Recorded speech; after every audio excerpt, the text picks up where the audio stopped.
Assalamualaikum warahmatullahi wabarakatuh. Sahabat semua yang saya muliakan kerana Allah Subhanahu wa taala. Surah Al-Mulk merupakan surah yang ke-67 di dalam Al-Quran, yang mana mempunyai 30 ayat. Mari sama-sama kita amalkan pembacaan surah Al-Mulk ni sebelum tidur kalau boleh. Sebab apa? Ada beberapa kelebihan yang kita akan dapat.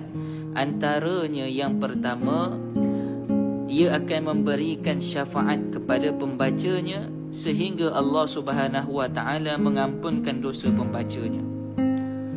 Antara kelebihan yang kedua pula adalah ia sebagai pembela kita di akhirat, sehingga Allah Subhanahu wa taala memasukkan pembacanya ke dalam syurga Allah Subhanahu wa taala.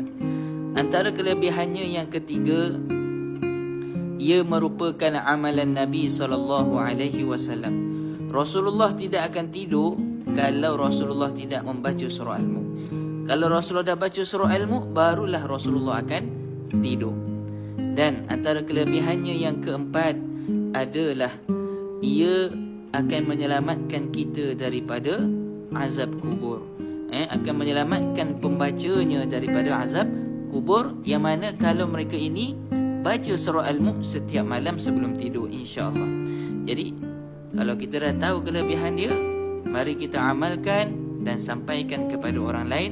Moga sama-sama dapat ambil manfaatnya.